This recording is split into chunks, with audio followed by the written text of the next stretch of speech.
Hello my dear students, कैसे हैं आप लोग बच्चे। यहाँ चल रहा है क्लास 12th की एनसीईआरटी के चैप्टर 2 का सेकंड टॉपिक कैपेसिटेंस का सेकंड लेक्चर जो हम आज स्टार्ट कर रहे हैं। बच्चे, फर्स्ट लेक्चर में मैंने इंट्रोडक्शन दिया था कैपेसिटेंस के बारे में, कैपेसिटेंस क्या होता है। अगर आपने वो नहीं देखा है तो नीचे दिए गए डिस्क्रिप्शन बॉक्स में सबसे लास्ट में स्क्रॉल करने पे इसका लिंक दे रखा है, आप वहाँ जाके डायरेक्ट जंप करके वो देख आइए ताकि ये और अच्छे से समझ में आ सके।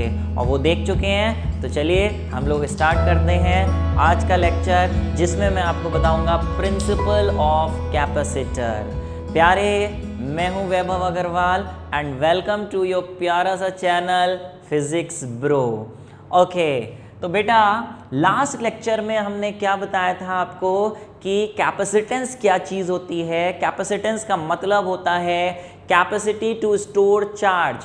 कोई भी एक कंडक्टर, वहाँ पर हमने एक स्फेरिकल कंडक्टर लिया था, एक स्फीयर लिया था। कोई भी एक कंडक्टर कितना चार्ज स्टोर कर सकता है, उसकी कैपेसिटी को हम कैपेसिटेंस कहते हैं। बेटा इसमें हमने ये पढ़ा कि जैसे अगर एक कंडक्टर को हम चार्ज दें तो एक कंडक्टर किसी भी शेप का is not a good idea to store large amount of charge.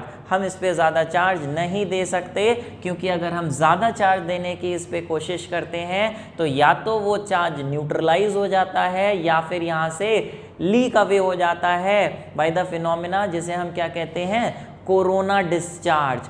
Corona discharge वहाँ पे मैंने आपको डिटेल में बताया था किस तरीके से होता है कि इसमें आसपास की जो एयर है उसके मॉलिक्यूल्स आयनाइज हो जाते हैं, वो एयर कंडक्टिंग बन जाती है और यहाँ का चार्ज लीक आउट होने लगता है। और लीक आउट होता है, साथ साथ में लाइट और साउंड निकलती है। इस तरीके से कुछ कोरोना डिस्चार्ज दिखने में होता है। तो एक कंडक्टर पे हम बहुत ज़्यादा चार्ज स्टोर नहीं कर सकते क्योंकि वो लीक या न्यूट्रलाइज होने लगेगा।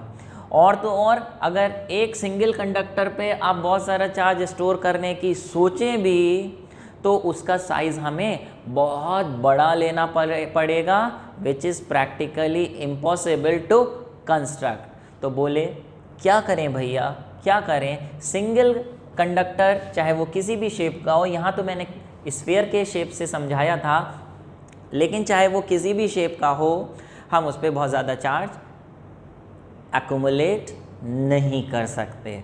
तो फिर सोचा गया क्या करें क्या करें क्या करें भाई कि हम ज़्यादा चार्ज स्टोर कर सकें। तो इसके कंसेप्ट पे गए, बोले हम इस पर ज़्यादा चार्ज क्यों नहीं स्टोर कर पा रहे हैं। इसलिए नहीं स्टोर कर पा रहे हैं क्योंकि जैसे जैसे हम इस पे चार्ज स्टोर करते हैं, एक चार्ज स्टोर किया, दूसरा स्टोर किया, तीसरा, चौथा, वैसे वैसे इसका पोटेंशियल राइज होने लगता है। क्योंकि potential directly proportional to charge, जितना ज़्यादा चार्ज स्टोर करेंगे उतना ज़्यादा इसका पोटेंशियल राइज हो जाएगा, जिसकी वजह से फर्दर चार्जेस लाने में रिपल्शन की वजह से और ज़्यादा मुश्किल होगी और इसकी कैपेसिटी ज़्यादा नहीं हो पाएगी।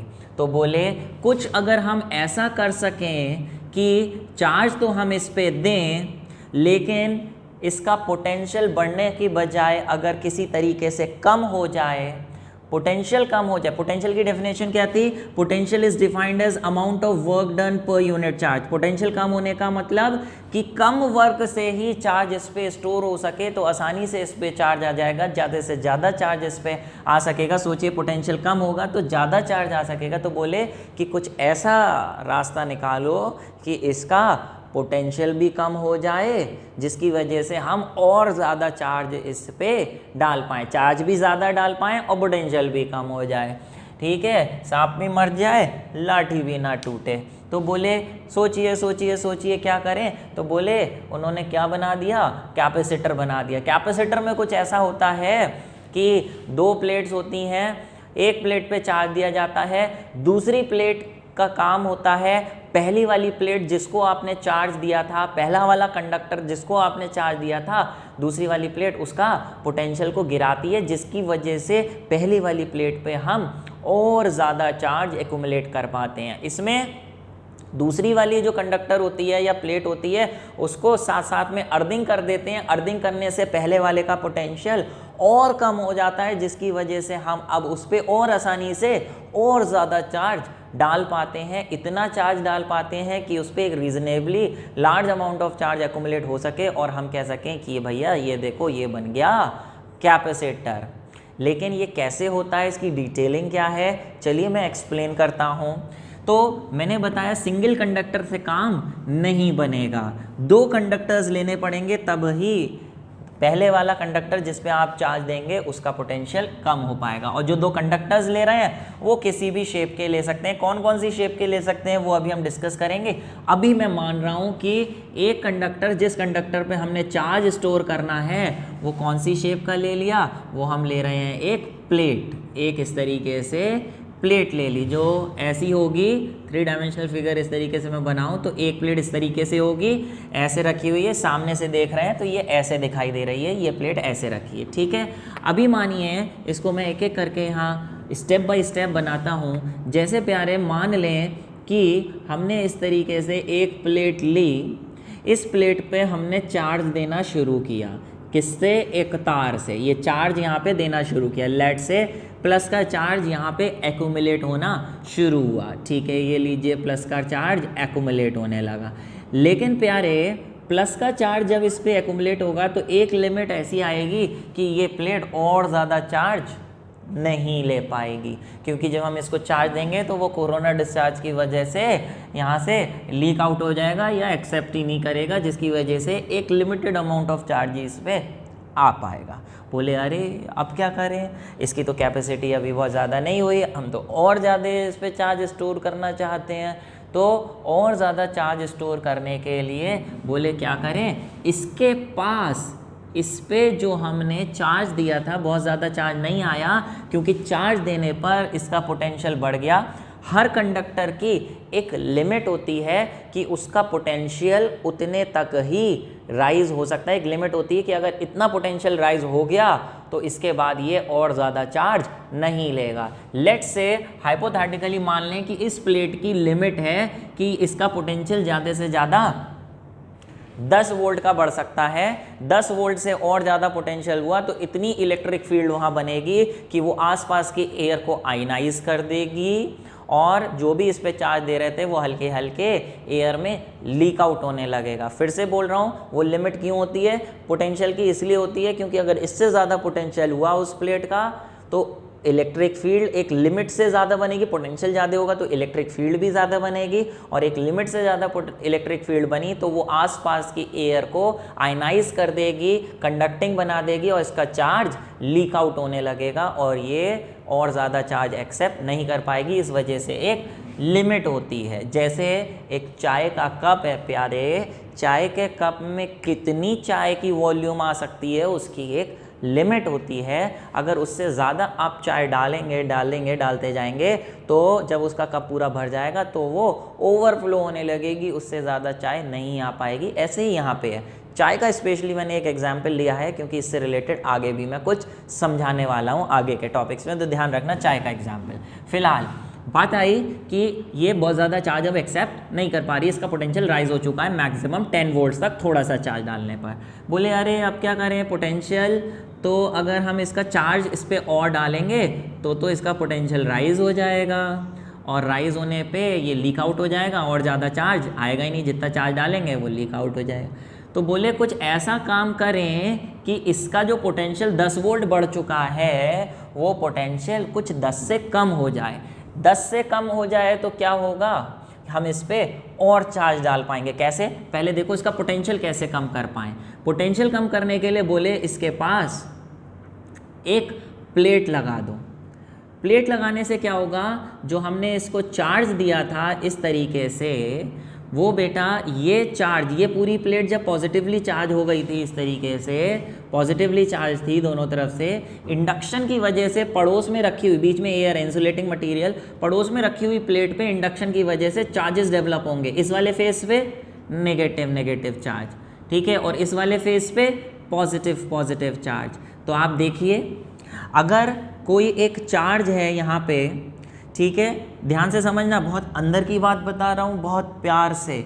एग्जाम में आ जाता है। अगर बोर्ड की बात करें तो थ्योरी में describe the principle of capacitor, तो अगर आपको समझ में आ गया तो आप अपने शब्दों में लिख देंगे। देखिए अगर मान लें कोई पॉजिटिव चार्ज है, अगर मैं यहाँ की बात करूँ, इस पॉइंट का पोटेंशियल बताइए इस चार्ज की वजह से, ए चार्ज की वजह से, तो पोटेंशियल क्या होगा, के क्यू अपॉन आर, इसका डिस्टेंस अगर आर है तो ठीक है। मान लें अगर ये जो पोटेंशियल है इस पॉइंट पे ए की वजह से, तो पी पॉइंट का पोटेंशियल हो गया ए की वजह से कितना, वी है, ठीक है। लेकिन अगर मान लें उस पॉइंट के पास में ये जो ए चार्ज रखा था ए पे, जिस पॉइंट पे निकाल रहे थे, उसके पास में एक नेगेटिव चार्ज आ जाए, तो इस पॉइंट का जो पोटेंशियल है वो ए की वजह से भी होगा और बी की वजह से भी होगा। लेकिन यहाँ पे ए पे प्लस चार्ज रखा था, तो ए की वजह से जो पोटेंशियल है वो के क्यू अपॉन आर होगा। लेकिन दोनों की वजह से नेट पोटेंशियल निकालें अगर इस पॉइंट पे, तो के क्यू अपॉन आर, के क्यू अपॉन आर जब हम लिखेंगे प्यारे, तो यहाँ चार्ज ए का लेंगे और यहाँ चार्ज बी का लेंगे। क्योंकि बी का चार्ज माइनस में है, तो ये जो पोटेंशियल है के क्यू ओवर ए था, इसमें से कुछ चीज़ माइनस कर देंगे, उसकी वजह से आप देखिए इस पॉइंट का पोटेंशियल के क्यू ओवर ए के साथ माइनस आ गया, तो इसका पॉइंट पी का पोटेंशियल क्या हो गया, माइनस के क्यू अपॉन आर की वजह से क्या हो गया, पोटेंशियल कम हो गया। माइनस चार्ज आने से आस पड़ोस में पोटेंशियल कम हो जाएगा। ऐसे ही अगर प्लस आ गया, एक चार्ज तीसरा और आ गया प्लस का, तो बेटा यहाँ पे नेट पोटेंशियल फिर के क्यू सी अपॉन आर हो जाएगा। सी की वजह से, क्योंकि वो प्लस वाला है, कुछ पोटेंशियल बढ़ जाएगा। तो आप यहाँ पे ये देखिए कि ये जो हमने दूसरी प्लेट यहाँ पे ला दी, ठीक है, ये फर्स्ट केस था, ये सेकंड केस, और इसमें यहाँ पे जो हमने प्लेट ला दी, इसका एक इधर वाला फेस है, एक इधर वाला फेस है, इस पे नेगेटिव चार्ज आ गया, इस पे प्लस चार्ज आ गया,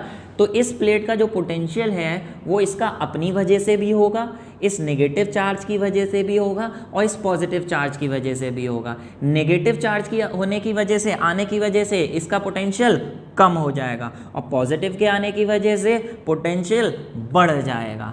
लेकिन क्योंकि नेगेटिव वाले चार्जेस जो हैं इसके ज़्यादा करीब हैं, पॉजिटिव वाले तो थोड़े दूर हैं, उधर फेस पे हैं तो थोड़े दूर हैं, नेगेटिव वाले पास में हैं, तो नेगेटिव की वजह से जो पोटेंशियल माइनस में कम हो गया था उसका असर ज़्यादा पड़ेगा एज़ कंपेयर टू प्लस का पोटेंशियल बढ़ने की वजह से जो असर पड़ रहा है। मतलब ये भी हुआ, लेकिन नेगेटिव ज़्यादा पास में होने की वजह से नेगेटिव का इफेक्ट ज़्यादा होगा। यानी ऑन द होल अगर हम कहें, फिर से इसकी वजह से पोटेंशियल कम हो रहा था, इसकी वजह से पोटेंशियल बढ़ रहा था, लेकिन इसका असर ज़्यादा है, यानी ओवरऑल पोटेंशियल इसका कम हो जाएगा। तो आपने देखा कि अगर एक प्लेट के पास एक दूसरी अनचार्ज प्लेट रख दें, तो इंडक्शन की वजह से यहाँ जो नेगेटिव चार्जेस डेवलप हुए, उसकी वजह से इस प्लेट का पोटेंशियल कम हो जाएगा। अब 10 नहीं रहेगा, 10 के बजाय कितना हो गया, मान लें 8 वोल्ट हो गया। तो बेटा जब इसका पोटेंशियल गिर गया, तो अब आप सोचिए हम वापस से इस पे और ज़्यादा चार्ज डाल सकते हैं कि नहीं डाल सकते। अब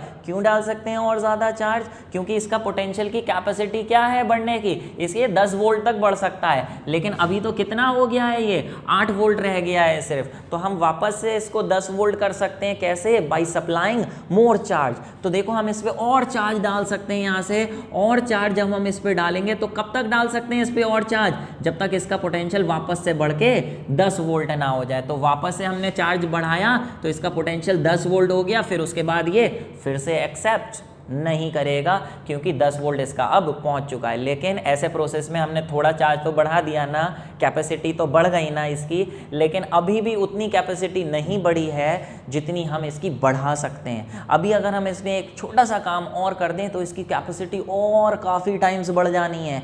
क्या बेटा, यहाँ माइनस और प्लस के आने की वजह से, माइनस की वजह से तो पोटेंशियल कम हुआ था, लेकिन प्लस की वजह से पोटेंशियल बढ़ गया।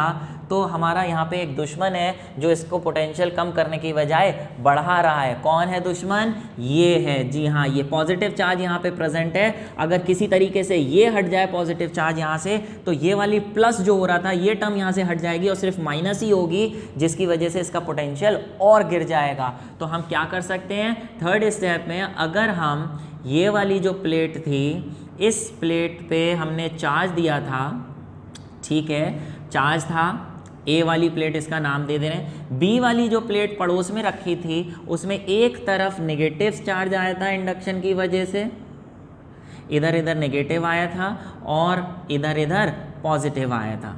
ठीक है। अच्छा, एक बात ध्यान रखिए, इंडक्शन की वजह से जितना चार्ज इधर आएगा उतना ही चार्ज माइनस क्यू का इधर आएगा, उतना ही चार्ज प्लस क्यू का इधर आएगा। इंडक्शन में सेम चार्जेस डेवलप होते हैं। लेकिन अगर हम प्लेट को, सेकंड वाली प्लेट को अर्थिंग कर दें, अर्थिंग करने का मतलब इससे एक तार जोड़ के अर्थ में डाल दें, तो बेटा ये वाला पॉजिटिव चार्ज यहाँ पे रुक ही नहीं पाएगा। ये प्लस वाला इस प्लस को धक्का मारेगा। आपको मालूम है अर्थ जो है हर तरीके का चार्ज एक्सेप्ट कर सकती है और हर तरीके का चार्ज दे सकती है। जितना चाहे उसे चार्ज निकाल लो, जितना चाहे उसे चार्ज दे दो, प्लस माइनस का वो कुछ नहीं कहती। तो ये जो अर्थ है इससे चार्ज, ये प्लस वाला इस प्लस को धक्का मारेगा, जिसकी वजह से ये प्लस वाला चार्ज इस वायर के थ्रू सारा का सारा कहाँ आ जाएगा, अर्थ में आ जाएगा। सारा प्लस चार्ज अर्थ में चला जाएगा। सारा प्लस यहाँ से ख़त्म हो गया, सिर्फ कौन रह गया, माइनस रह गया। तो ये वाला प्लस के QC अपॉन R वाला जो कंपोनेंट था, ये जो प्लस वाला चार्ज था, ये जो इसका पोटेंशियल बढ़ा रहा था प्लस की वजह से, अगर ये हट जाए तो देखो जैसे ये 10 था, ये माइनस, ये जैसे 10 था ये -4 था और ये +3 था। तो आप देखो ये वाला अगर टर्म यहाँ से हट जाए तो पहले जो आंसर 10 - 4 6 + 3 9 आ रहा था, ये वाला टर्म आने की वजह से 9 की बजाय सिर्फ कितना रह जाएगा, 6 वोल्ट रह जाएगा। तो देखो अगर प्लस चार्ज वहाँ से हट जाए तो इसका पोटेंशियल और गिर जाएगा, गिर के अब वापस से 10 से फिर और कम हो गया, मान लें कितना हो गया, 6 वोल्ट रह गया या 7 वोल्ट रह गया। अब आप देखिए 6 वोल्ट रह गया इसका पोटेंशियल, लेकिन हम इसका तो मैक्सिमम कितना कर सकते हैं, 10 तक जा सकते हैं।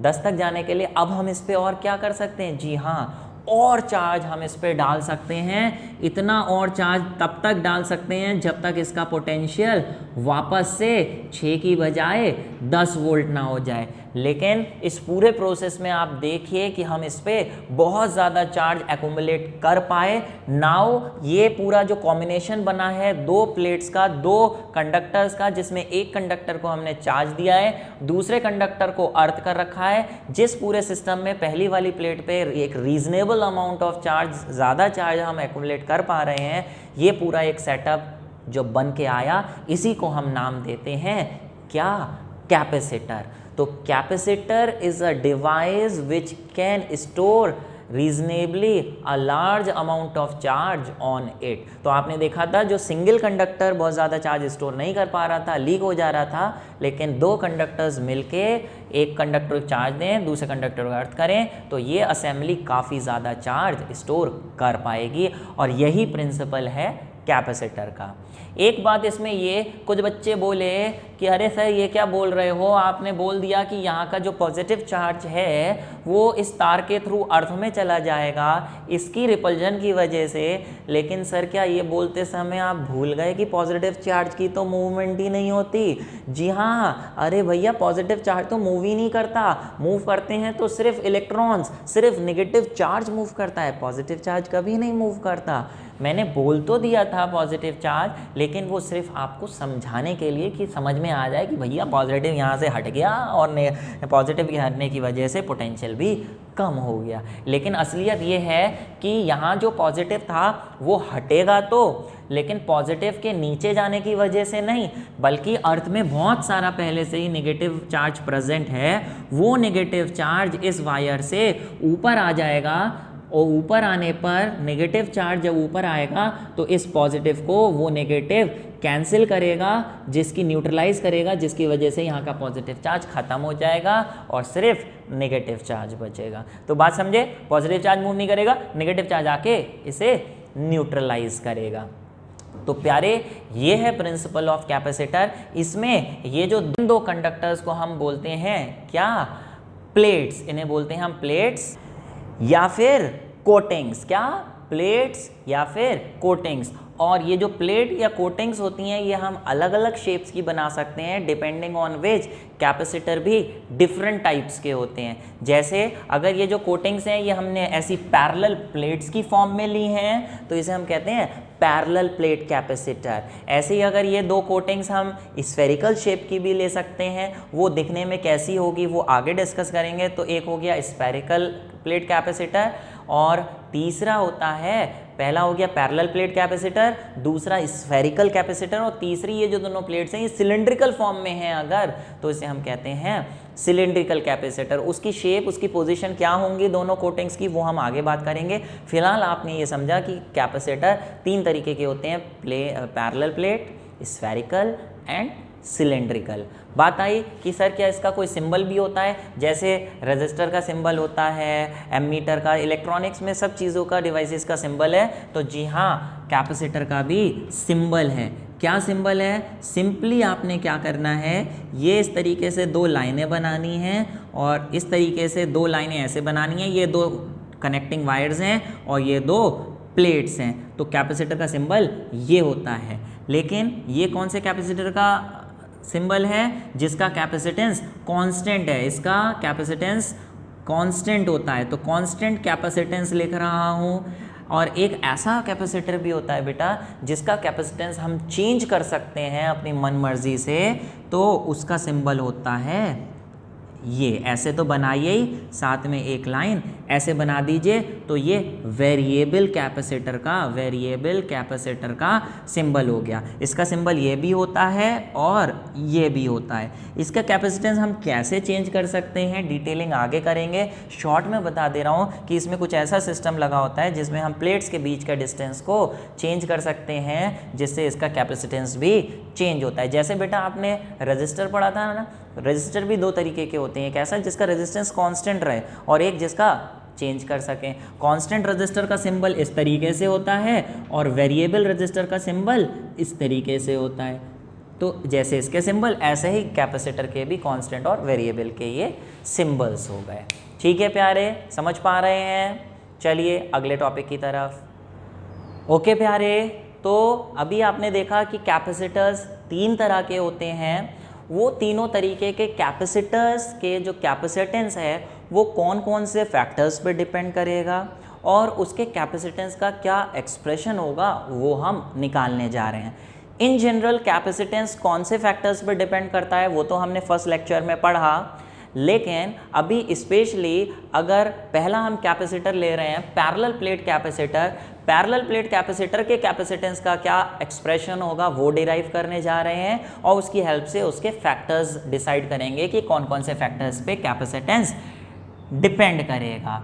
ठीक है प्यारे, तो पैरेलल प्लेट कैपेसिटर के एक्सप्रेशन निकालना है। एग्जाम में क्वेश्चन आएगा, derive an expression for the capacitance of parallel plate capacitor. तो बेटा डायग्राम ज़रूर बनाना है, जितनी भी डेरिवेशंस हैं अगर उसमें डायग्राम पॉसिबल है तो सुंदर सा, जितना अच्छा डायग्राम बना सकते हैं उतना बनाया करिए। मार्क्स पूरे मिलने में बहुत हेल्प करेगा। थ्योरी में अगर थोड़ा बहुत ऊपर नीचे हो भी जाता है, लेकिन अगर आपका डायग्राम खूबसूरत है और आपकी राइटिंग खूबसूरत है तो थोड़ी बहुत गलतियां भी उन सब चीज़ों के पीछे छुप जाती हैं। इसलिए राइटिंग, आपकी प्रेजेंटेशन और आपकी ड्राइंग अच्छी होनी चाहिए। फिलहाल इसलिए मन से बनाया करिए डायग्राम जब भी बनाएं। ठीक है, तो हमने ये 2 प्लेट्स ली, इस प्लेट का नाम रख दे रहे हैं A, plate X and plate Y. ठीक है, इन दोनों प्लेट्स के बीच का डिस्टेंस है डी। एक प्लेट को चार्ज देंगे इस तरीके से, दूसरी प्लेट को अर्ध करेंगे इस तरीके से, ये अर्थिंग कर दी। ठीक है, और इस पे इंडक्शन की वजह से इधर नेगेटिव चार्ज, इधर पॉजिटिव, वो नीचे अर्थ में चला जाएगा। और ये जो दोनों प्लेट्स हैं, दोनों प्लेट्स का एरिया मान लें कितना है, ए। एरिया कैसा दिख रहा होगा बेटा, ये जैसे एक प्लेट ये है, एक प्लेट ये है, इस प्लेट को अर्थ कर दिया, इसको चार्ज दिया, तो ये प्लेट इस तरीके से ऐसे होगी। इसका ये वाला जो एरिया है, मैं उस एरिया की बात कर रहा हूँ, क्रॉस सेक्शनल एरिया नहीं, ये साइड वाला जो इस तरीके से एरिया है वो एरिया। ठीक है, तो जब भी हम डेरिवेशन स्टार्ट करते हैं तो थोड़ा सा आपको थ्योरी लिखनी पड़ती है कि जैसे consider 2 plates of capacitor, consider 2 plates of capacitor separated by कितना डिस्टेंस, डी डिस्टेंस। और जो भी आपने वेरिएबल्स कंसिडर किए हैं वो यहाँ मेंशन करना पड़ेगा। Let A is equal to plate area of each plate. ठीक है, और उसके बाद क्या मेंशन किया, डी तो आपने ऊपर मेंशन कर दिया, let sigma B it's surface charge density, short में लिख रहा हूँ, आप लोग पूरा लिखना, ठीक है, and Q be the charge on each plate, charge on each plate, each plate, जी हाँ, जो भी चार्ज आप इस पर एक्यूमुलेट करेंगे, इस पर अगर प्लस क्यू है तो इधर माइनस क्यू आ जाएगा। तो हमें इसका कैपेसिटेंस निकालना है। कैपेसिटेंस का इन जनरल फॉर्मूला जो बाय डेफिनेशन है क्या है, एक बार फर्स्ट लेक्चर में बताया था, एक बार इधर शॉर्ट में फिर से बता दे रहा हूँ। हमने डिफाइन किया था capacitance is defined as charge acquired by a conductor per unit volume, कितना चार्ज आ रहा है, सॉरी पर यूनिट वॉल्यूम नहीं, per unit rise in potential. Capacitance defined as charge per unit potential. कैसे, किसी भी एक कंडक्टर का जो चार्ज होता है वो डायरेक्टली प्रोपोर्शनल टू पोटेंशियल, जितना ज़्यादा चार्ज देंगे उतना ज़्यादा उसका पोटेंशियल राइज हो जाएगा, ठीक है। तो प्रोपोर्शनैलिटी की जगह इज इक्वल टू लगाते हैं तो एक कांस्टेंट लगता है, यही कांस्टेंट ऑफ प्रोपोर्शनैलिटी को कैपेसिटेंस कहते हैं, जिसका फॉर्मूला हो जाएगा Q अपॉन V, जिसकी यूनिट भी बताई थी मैंने, चार्ज की कूलम, पोटेंशियल की वोल्ट, तो इसकी यूनिट हो गई कूलम पर वोल्ट, जिसे हम मिला के क्या लिखते हैं कूलम पर वोल्ट को, जी हाँ, क्या, फैरेड, ठीक है, ये सब मैं बता चुका हूँ फिलहाल। तो बाय डेफिनेशन हमारे पास कैपेसिटेंस का फॉर्मूला है, आगे जब भी हम किसी भी कैपेसिटर का कैपेसिटेंस निकालेंगे तो इसी फॉर्मूले से स्टार्ट करेंगे। हम कहेंगे कि भैया वी नो कैपेसिटेंस का फॉर्मूला Q अपॉन V है, वी नो कैपेसिटेंस का फॉर्मूला, वी नो क्या नो, ये नो कि C is equal to Q upon V। तो Q तो हमने मेंशन किया कि इस पे Q चार्ज है, लेकिन इसका पोटेंशियल कितना है वो हमें नहीं पता। तो जब भी डेरिवेशन करेंगे Q अपॉन V में फॉर्मूला में वैल्यू डालने के लिए सबसे पहले V की वैल्यू निकालेंगे और इसमें डालेंगे और वही कैपेसिटेंस का एक्सप्रेशन आ जाएगा। V कैसे निकालें बेटा, V निकालने के लिए हमेशा इलेक्ट्रिक फील्ड के टर्म्स में फॉर्मूला लेंगे। क्या आपको याद है, क्या आपको याद है, वी नो, क्या नो, ये नो कि E is equal to minus D V upon D R था, है ना। ये माइनस साइन सिर्फ लगाया जाता है दिखाने के लिए कि electric field is in the direction in which potential decreases. अगर सिर्फ मैं वैल्यू की बात करूं तो इलेक्ट्रिक फील्ड की जो वैल्यू होती है वो होती है D V upon D R, लेकिन D V upon D R तब होती है जब when electric field is non uniform, is non uniform बेटा। लेकिन अगर electric field, if electric field is uniform, तो प्यारे जरा बताइए, यहाँ जो इलेक्ट्रिक फील्ड होगी प्लस से माइनस इस तरीके से इलेक्ट्रिक फील्ड होगी, इलेक्ट्रिक फील्ड होगी, पैरेलल लाइंस होंगी, तो इलेक्ट्रिक फील्ड यूनिफॉर्म होने की वजह से small change in potential, small change in distance की बजाय टोटल ले लेते हैं, E is equal to V upon D. यहाँ से यहाँ तक का पोटेंशियल डिफरेंस कितना, V मान लें, V पोटेंशियल डिफरेंस है तो हमें यहाँ मेंशन भी करना पड़ेगा, and V is equal to potential difference between two plates, ठीक है। तो यहाँ पे dV की जगह V लिख दिया, टोटल पोटेंशियल डिफरेंस, और टोटल डिस्टेंस एक प्लेट से दूसरी प्लेट का हमने D मेंशन किया, तो हम यहाँ पे ये फॉर्मूला लगाएंगे E is equal to V upon D, which implies that V का फॉर्मूला क्या हो गया, E इंटू डी। अब यहाँ पे आप E का फॉर्मूला डाल दीजिए बेटा। Since electric field between two oppositely charged plates, two oppositely charged plates is given by, क्या आपको ध्यान है इलेक्ट्रिक फील्ड के चैप्टर में आपने दो पैरेलल प्लेट्स पढ़ी थी गॉस थ्योरम में, कि सिंगल प्लेट की वजह से इलेक्ट्रिक फील्ड का फॉर्मूला, फिर दो प्लेट्स की वजह से इलेक्ट्रिक फील्ड का फॉर्मूला, वो भी तीन रीजन्स में, एक इधर, एक बीच में, एक इधर। जी हाँ, बीच वाले रीजन में मैंने कहा था कि आप डायरेक्ट याद कर लीजिए, आगे यूज़ होगा, वहाँ डायरेक्ट बता देना। क्या किसी को याद है कि एक प्लस है एक माइनस है तो बीच में इलेक्ट्रिक फील्ड का फॉर्मूला, यहाँ तो मैं डायरेक्ट बताऊँगा। अगर याद करना है कैसे आया तो वहाँ जाके गॉस थ्योरम वाले चैप्टर में देखिए। फिलहाल बीच में इलेक्ट्रिक फील्ड का फॉर्मूला क्या था, सिग्मा अपॉन अपसाइलम नॉट। तो प्यारे यहाँ इसकी जगह सिग्मा अपॉन अपसाइलम नॉट लिखेंगे, ये पोटेंशियल का फॉर्मूला आ गया, और सिग्मा की जगह क्या लिख देंगे, Q अपॉन A।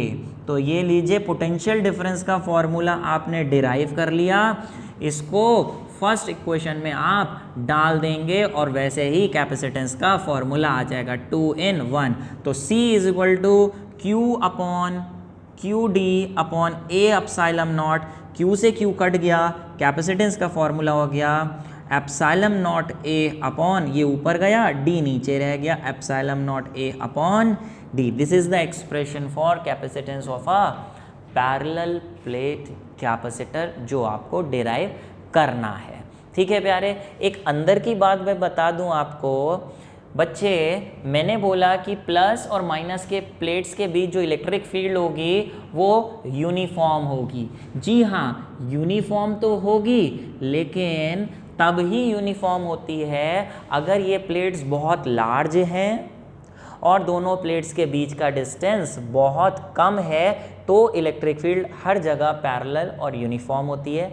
लेकिन अगर छोटी प्लेट्स हैं, फिर से बताऊं, यूनिफॉर्म कब होगी? When electric field is uniform कब होगी? जब एरिया बहुत बड़ा होगा as compare to their distance का स्क्वायर। लेकिन अगर एरिया छोटा हुआ, छोटी प्लेट्स हुई या उन दोनों के बीच का डिस्टेंस थोड़ा ज़्यादा हुआ, तब बीच बीच में तो इलेक्ट्रिक फील्ड यूनिफॉर्म होती है, लेकिन बेटा ये किनारों पर, एजेस पर इलेक्ट्रिक फील्ड यूनिफॉर्म ना होके कुछ इस तरीके से होती है, इस तरीके से हो जाती है। तो इस इफेक्ट को हम कहते हैं फ्रिंजिंग ऑफ द फील्ड। ठीक है, ये एजेस पर फील्ड ऐसे पैरेलल ना रह के ऐसी कर्व्ड हो जाती है, इसे हम कहते हैं fringing of the field. Fringing of the field note कर लीजिए, नोट करिए, छोटे छोटे पॉइंट्स हैं, ये कंपटीशन में आपको बहुत हेल्प करने वाले हैं। डेरिवेशन तो मैं मेन इधर चल रही है, लेकिन छोटे छोटे पॉइंट्स साइड में मैं बताता जाता हूँ, वो आप कहीं साइड में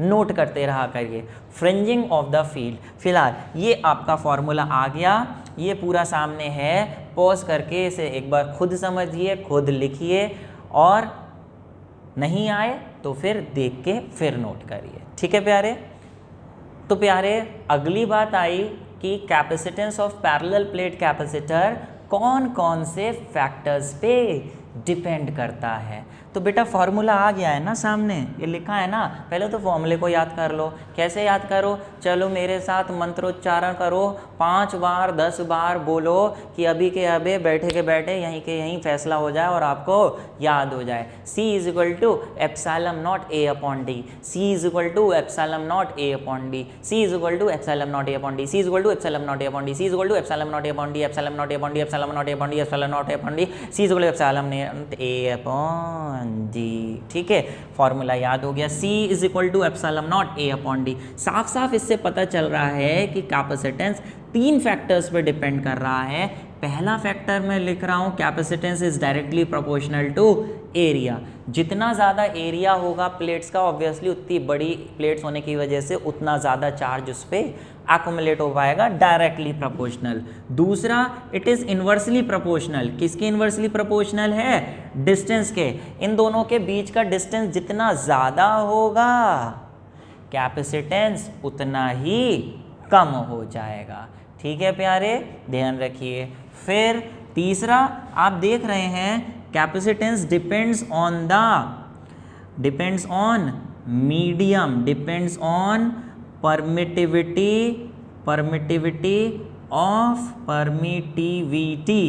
of medium present in the space between the two plates। ये जो दो प्लेट्स के बीच में मीडियम है, दो कोटिंग्स के बीच में, अभी तो हमने क्या माना था, यहाँ कुछ नहीं लिखा था, तो हमने यहाँ मान लिया वैक्यूम है। इसी वजह से हमने यहाँ पे जो इलेक्ट्रिक फील्ड का formula sigma upon epsilon not लिखा है। एप्सिलॉन नॉट तब लिखा जाता है जब वहाँ कौन सा मीडियम हो? वैक्यूम। ठीक है, नहीं है। अभी मान ले वैक्यूम की बजाय को दूसरा मीडियम हो गया, बीच में पानी रख दिया, बीच में अल्कोहल रख दिया, बीच में पेपर रख दिया, लकड़ी रख दी, कुछ रख दिया, तो फिर बेटा उस मीडियम का परमिटिविटी लेंगे ना। If other medium is placed then उस मीडियम के कैपेसिटेंस C डैश का formula epsilon naught A upon D थोड़ी ना रहेगा, क्या होगा? Epsilon naught A upon D, where epsilon का मतलब क्या है? एप्सिलॉन का परमिटिविटी ऑफ दैट मीडियम। यहाँ नॉट लगा था, यहाँ ये, तो अलग अलग मीडियम्स होंगे तो अलग अलग एप्सिलॉन होगा, अलग अलग कैपेसिटेंस होगा, तभी हमने लिखा है कि capacitance also depends on nature of medium, कि मीडियम कौन सा है। चलिए, अगर और कोई मीडियम हो तो कैपेसिटेंस का ये फॉर्मूला हो जाएगा प्यारे, और आपको पिछले चैप्टर्स में बताया गया है वेयर एक, अगर हम डाई इलेक्ट्रिक कांस्टेंट की बात करें, ध्यान है डाई इलेक्ट्रिक कांस्टेंट क्या चीज़ होती है, के से डिनोट करते हैं, इसका फॉर्मूला था epsilon upon epsilon not, which implies that epsilon का फॉर्मूला एप्सिलॉन नॉट के। मैंने बताया था कि एप्सिलॉन का फॉर्मूला एप्सिलॉन नॉट के, तो अगर यहाँ पे एप्सिलॉन नॉट के लिख दें या के एप्सिलॉन नॉट लिख दें एप्सिलॉन की जगह, तो फॉर्मूला कैपेसिटेंस का ये बन जाएगा।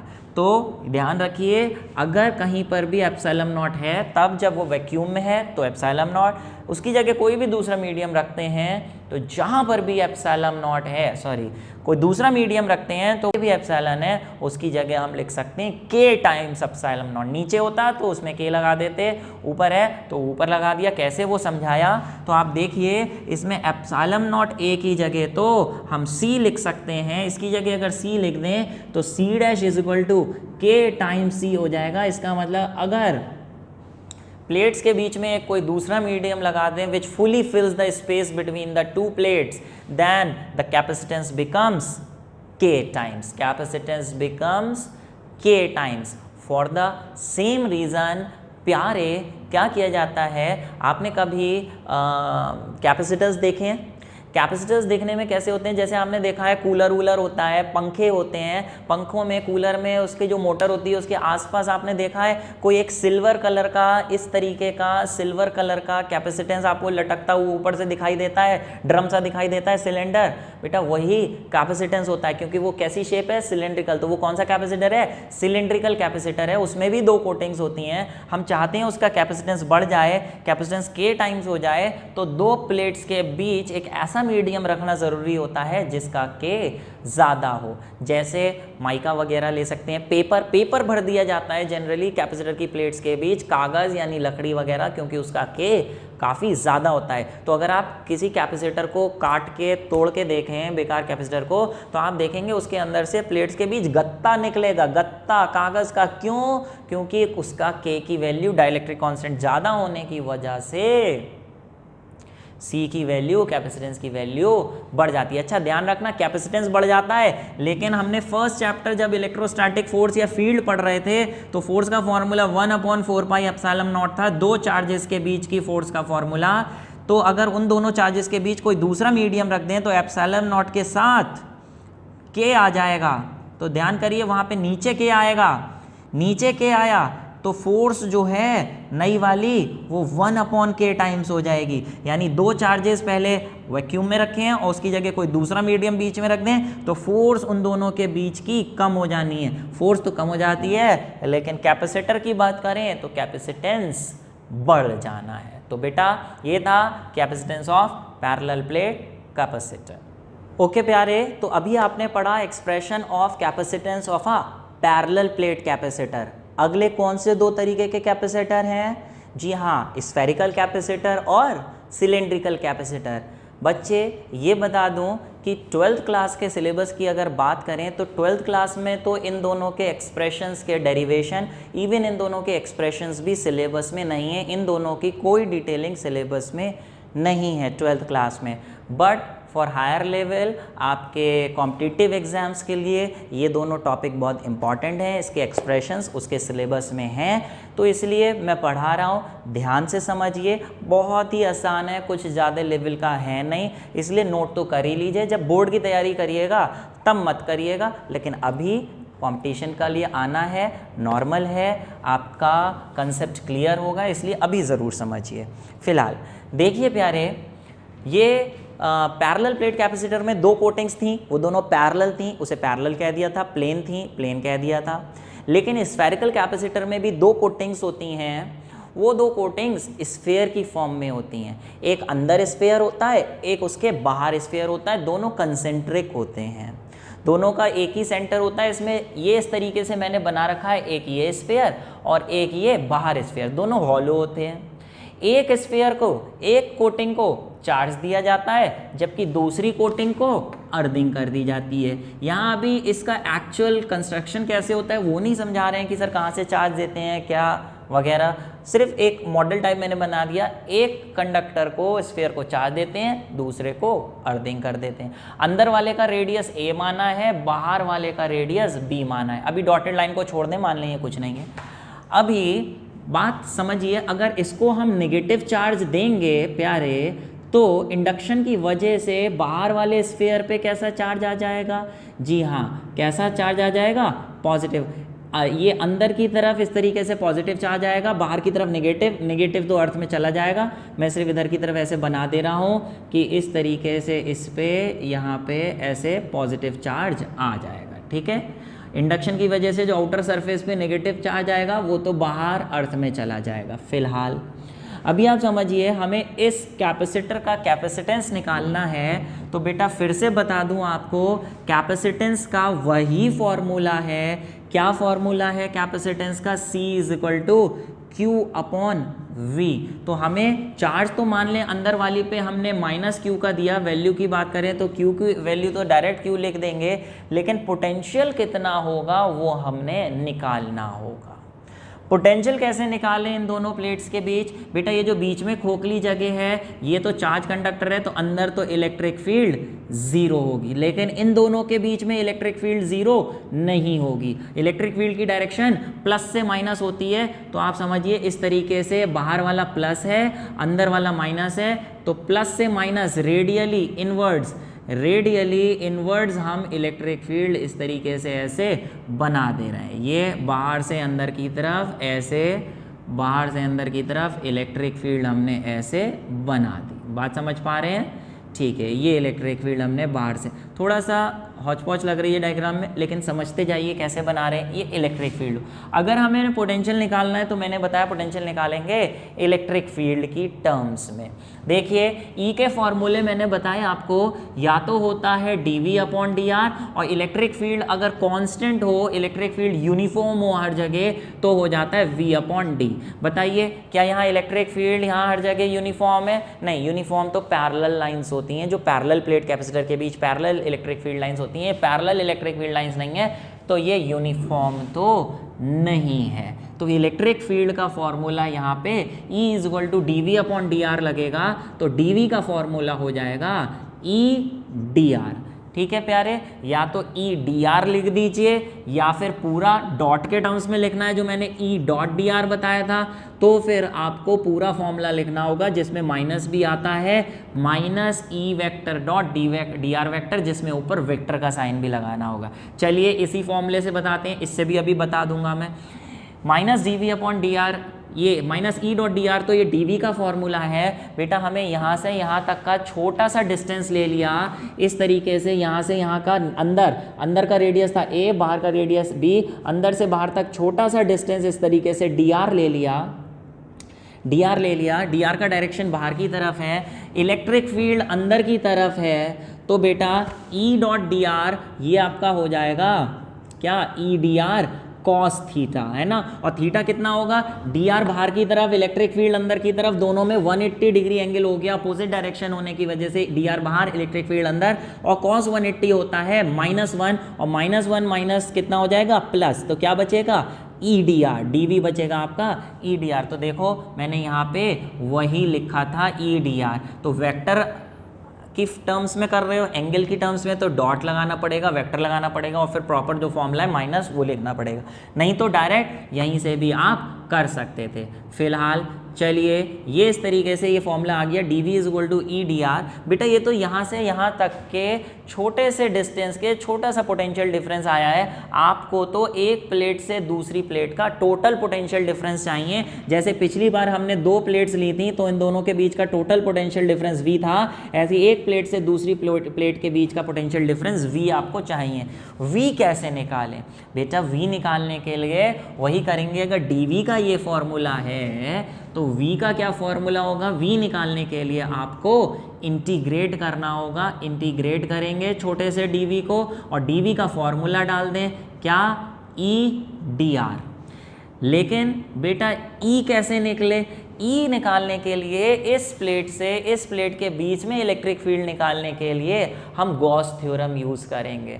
गॉस थ्योरम यूज़ करने के लिए गॉसियन सरफेस बनाएंगे। तो ये एक्चुअली मैंने गॉसियन सरफेस बनाया था। तो गॉस थ्योरम से ये कहती है गॉस थ्योरम कि फ्रॉम गॉस थ्योरम, आपको मालूम है मैं थोड़ी शॉर्ट फॉर्म में लिख रहा हूँ Gauss theorem, E into A is equal to 1 upon epsilon naught times charge enclose. तो यहाँ से आप देखिए एरिया अगर देखें, वो जो गॉसियन सरफेस है, गॉसियन सरफेस का हम एरिया लेते हैं। ये गॉसियन सरफेस बनाया, जिस गॉसियन सरफेस का सेंटर से डिस्टेंस कितना है r, तो गॉसियन सरफेस का जो एरिया है, एरिया वो कितना हो जाएगा, वो खुद एक स्फीयर होगा, स्फीयर का एरिया हो जाएगा 4 पाई आर स्क्वायर। ये बात समझ में आ गई ना। ई ए इंटू 1 अपॉन, ये कहाँ से लिखी, वैसे गॉस थ्योरम ये होती है E dot D S is equal to 1 upon epsilon naught times charge. वो ई को बाहर लेते हैं, कॉस 0 आता है, डी एस की जगह टोटल एरिया मैंने डायरेक्ट लिख दिया है। अब इतना तो मैं एक्सपेक्ट करता हूँ कि आपको गॉस थ्योरम पढ़ते पढ़ते पीछे के सारे चैप्टर्स आ गए होंगे। ई ए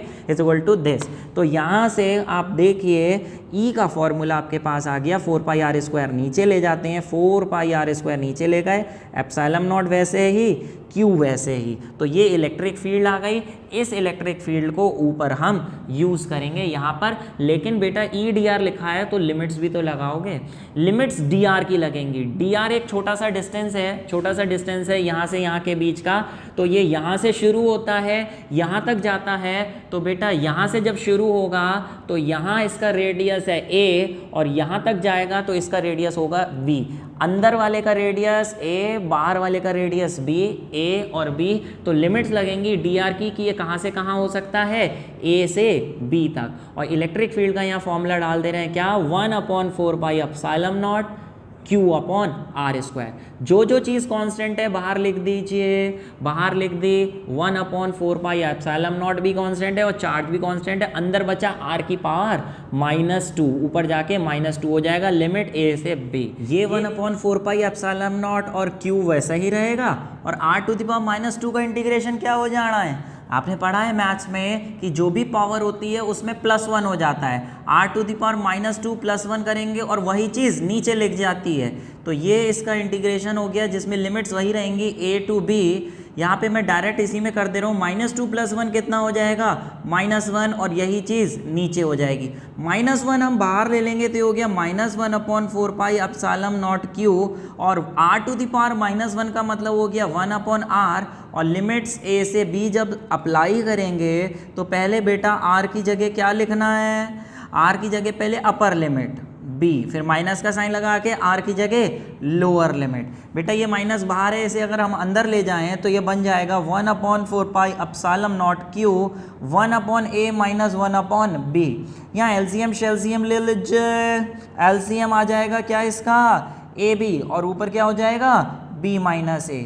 ये लीजिए, ये तो आपका निकल के आ गया क्या चीज़, V निकल के आ गया प्यारे। अब सिंपली मेन जब भी कैपेसिटेंस का फॉर्मूला निकालना होता है तो इसी फॉर्मूले से हम आगे प्रोसीडने के लिए V कैलकुलेट करते हैं। जो इतना मार तमाम काम कर रहे थे वो V के लिए तो कर दिया, इसकी V की वैल्यू सीधे से इसमें डाल दीजिए। तो C is equal to Q upon 1 upon 4 pi epsilon naught Q, और ब्रैकेट में B minus A upon AB।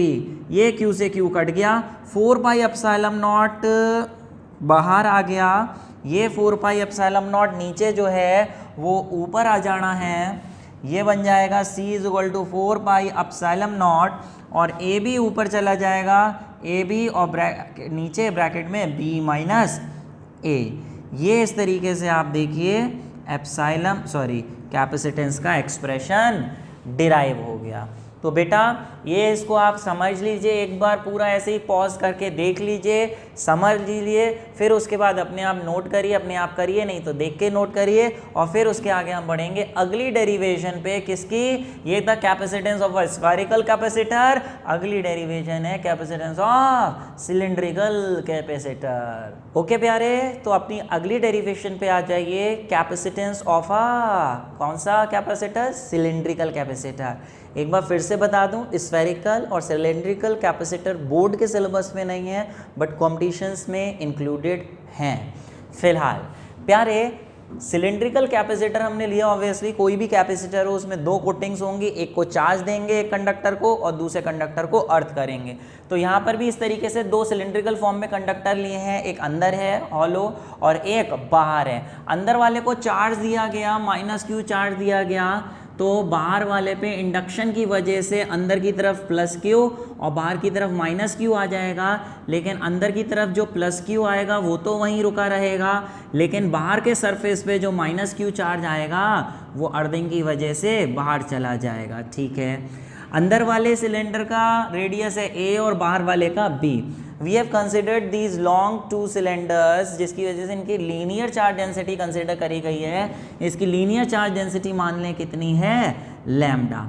बात आई कि सर इसके कैपेसिटेंस का फॉर्मूला कैसे निकालेंगे, तो बेटा वही काम करना है जो पहले कर रहे थे। कैपेसिटेंस का फॉर्मूला होता है Q/V, तो Q तो हमने इसे पे अंदर वाले पे चार्ज ले लिया, लेकिन V निकालना पड़ेगा। ये जो दोनों प्लेट्स हैं, दोनों कंडक्टर हैं, इन दोनों के बीच का जो पोटेंशियल डिफरेंस है, पोटेंशियल डिफरेंस वो V हमें निकालना पड़ेगा।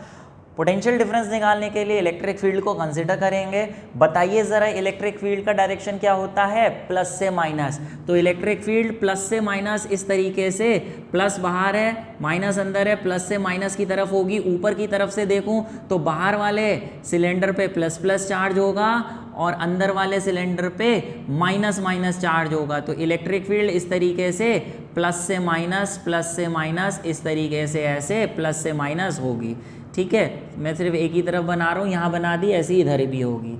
अच्छा चलिए, तो इलेक्ट्रिक फील्ड तो हमने कंसिडर कर ली E, तो अगर हमें V निकालना है, क्योंकि इलेक्ट्रिक फील्ड हर जगह यूनिफॉर्म नहीं है, पैरेलल लाइंस नहीं है। आप देखिए इस तरीके से बाहर से अंदर की तरफ ऐसे ऐसे फिर ऐसे, ये पैरेलल नहीं होगी, एक ऐसे पैरेलल नहीं होगी इलेक्ट्रिक फील्ड बाहर वाले सिलेंडर से अंदर वाले सिलेंडर की तरफ, जिसकी वजह से नॉन यूनिफॉर्म इलेक्ट्रिक फील्ड के लिए छोटे से डिस्टेंस पे dV का फॉर्मूला लगता है क्या, dV is equal to -E.dr। Vector form में ले रहे हैं तो ऐसे लिखेंगे, तो हम इसको E.dr cos थीटा लिखेंगे। फिर से वही काम करेंगे, अंदर वाले का रेडियस a, बाहर वाले का b, अंदर से बाहर की तरफ जा रहे हैं तो डिस्टेंस छोटा सा इस डायरेक्शन में ले रहे हैं, तो dr बाहर की तरफ है, इलेक्ट्रिक फील्ड अंदर की तरफ, तो एंगल इन दोनों के बीच, इलेक्ट्रिक फील्ड और dr के बीच 180 डिग्री, cos 180 -1 होने से ये प्लस E.dr हो जाएगा। ये तो बेटा dV आ गया। अभी हमें E निकालना होगा। क्यों E निकालना होगा, क्योंकि हमने dV को इंटीग्रेट करके V निकालना है, तो पहले E निकालना पड़ेगा। हेयर आप देखिए E कैसे निकाला जाए प्यारे, वही गॉस थ्योरम का यूज़ करेंगे। Gauss theorem E A = 1/4 times charge enclose inside the close surface, Gaussian surface. तो बेटा इन दोनों कंडक्टर्स के बीच एक गॉसियन सरफेस बनाएंगे जो खुद एक सिलेंड्रिकल शेप का होगा, खुद एक सिलेंड्रिकल शेप का। ऐसे थोड़ा सा टिपिकल डायग्राम हो जा रहा है, लेकिन आप समझिए एक सिलेंड्रिकल शेप का इस तरीके से हमने यहाँ पे गॉसियन सरफेस बना लिया, और जिसका रेडियस यहाँ से कितना ले लें, स्मॉल r। अंदर वाले का था स्मॉल a, बाहर वाले का स्मॉल b, और इस गॉसियन सरफेस वाले सिलेंडर का, ये गॉसियन सरफेस है, इसका रेडियस कितना, स्मॉल r। ठीक है, तो यहाँ पे एरिया लेंगे, तो बेटा इलेक्ट्रिक फील्ड जो इस गॉसियन सरफेस से पास होगी, सिर्फ गॉसियन सरफेस के कर्व्ड सरफेस एरिया से पास होगी अंदर की तरफ। उसका कर्व्ड सरफेस एरिया की बात करें तो हो जाता है क्या, 2πrl। चार्ज की बात करें तो अंदर वाले सिलेंडर पे जो चार्ज है वो हमने लिख ही दिया है Q। इस हिसाब से इलेक्ट्रिक फील्ड का फॉर्मूला आ जाना है 1/ε0Q लिखा रहने दें, 2πrl नीचे और आ गया। अरे चार्ज पर यूनिट लेंथ तो क्या चीज़ होती है, जी हाँ, charge per unit length lambda होता है। हम चाहें बाद में इसे लैम्डा लिख देंगे, अभी इसको हम ऐसे ही छोड़ रहे हैं फिलहाल। चलिए L क्या है, इसकी लेंथ, तो आपको स्टेटमेंट में स्टार्टिंग में लिखना पड़ेगा कि L इसकी लेंथ है। ठीक है, फिलहाल ये इलेक्ट्रिक फील्ड आ गई। इलेक्ट्रिक फील्ड को किस में डाल दें, 1 में, तो 2n1, तो बेटा ये dV आपका आ जाएगा, E dr की जगह, E की जगह आपका आ जाएगा कितना, 2 pi epsilon naught 1/2 pi epsilon naught Q upon R L into D R. इसमें ये तो dv आया, नाउ हम क्या निकालेंगे v निकालने के लिए इसे इंटीग्रेट करेंगे। इंटीग्रेट करने के लिए dv की जगह 1/2 pi epsilon naught Q upon R L निकालेंगे। ठीक है, लिमिट्स लगाएंगे बेटा किसकी, डिस्टेंस की। ये dr, ये दो सिलेंडर्स के बीच का यहाँ से यहाँ तक का डिस्टेंस, ये टोटल डिस्टेंस है जिसका छोटा सा पार्ट dr है। तो dr यहाँ से लेकर यहाँ तक कहीं भी हो सकता है, अंदर वाले सिलेंडर से लेकर बाहर वाले सिलेंडर तक कहीं भी हो सकता है dr। तो इसकी जो लिमिट्स लगेंगी प्यारे, अंदर वाले पे है तो सेंटर से डिस्टेंस होगा इसका a, बाहर पहुँच जाएगा वो पॉइंट तो डिस्टेंस हो जाएगा b। तो लिमिट्स होंगी a से b, ये लीजिए a से b। लिमिट से पहले आपने कांस्टेंट बाहर लिया 1/2 pi epsilon naught, Q constant और L कांस्टेंट, R कांस्टेंट नहीं है, R यहाँ से यहाँ तक कहीं भी हो सकता है तो R अंदर रहेगा। 1/r की जगह लिख देंगे r to the power -1, r to the power -1 या इसे 1/r ही लिखा रहने दीजिए बेटा। 1/r का इंटीग्रेशन क्या होगा प्यारे, 1/r का इंटीग्रेशन वैसे नहीं करते हैं, r की पावर -1 करके नहीं करते हैं कि +1 कर दीजिए सर। बेटा अगर +1 कर दोगे और वही चीज़ नीचे लिखोगे तो ये तो अपॉन 0 हो जाएगा। अपॉन 0 डिफाइंड नहीं होता, इसका इंटीग्रेशन ये नहीं किया जाता। r टू द पावर -1 का आपको पता होना चाहिए, डायरेक्ट इंटीग्रेशन होता है log r, 1/r का log r बेस e। ठीक है, लिमिट्स a से b, ये लीजिए सॉल्व कर दीजिए, लिमिट्स अप्लाई कर दीजिए। पहले log r की जगह b लिखेंगे, फिर r की जगह a, बेस e चल ही रहा है। log b minus log a को क्या लिख सकते हैं, जी हाँ log b upon a, log b upon a base e। बेटा ये तो पोटेंशियल आ गया, सिंपली ये पोटेंशियल का फॉर्मूला यहाँ डाल दीजिए इस फॉर्मूले में, तो ये बन जाएगा C = Q अपॉन ये 1/2 pi epsilon naught Q upon L log B upon A base E। Q से Q कट गया, 2 पाई अपसाइलम नॉट ऊपर गया, L ऊपर गया और log B upon A base E नीचे रह गया। तो प्यारे ये कैपेसिटेंस का फॉर्मूला आ गया। बेटा log बेस E को ना आपको पता है क्या लिख सकते हैं, इसे अगर बेस 10 में कन्वर्ट करना है तो किससे मल्टीप्लाई करना पड़ता है, 2.303 से मल्टीप्लाई करें तो ये कन्वर्ट हो जाता है इस तरीके से। तो ऐसे भी लिखा हो सकता है कहीं जगह, या फिर log बेस E की जगह एक काम और भी कर सकते हैं, क्या, log बेस E को ऐसे लिख दिया जाता है ln। ठीक है, इसका मतलब log बेस b ही होता है। तो कैपेसिटेंस का फॉर्मूला ऐसे भी लिखा जा सकता है, ऐसे भी और ऐसे भी। अच्छा एक बात यहाँ पे ये बेटा कि फॉर्मूला तो डिराइव हो गया, आप समझ लीजिए कैसे किया, नोट कर लीजिए। लेकिन एक बात ये है, यहाँ पे हमने सिलेंडर की लीनियर चार्ज डेंसिटी कंसिडर करी थी, यहाँ कहीं भी लैम्डा यूज़ नहीं हो रहा है, तो आप लीनियर चार्ज डेंसिटी को चाहें तो कंसिडर ना करें। ज़्यादा से ज़्यादा यहाँ कर सकते थे क्या कि Q अपॉन L को आप लैम्डा लिख सकते थे, लेकिन अगर लैम्डा लिखते तो फॉर्मूले में लैम्डा तो आ जाता, लेकिन फिर Q कैंसिल नहीं हो पाता।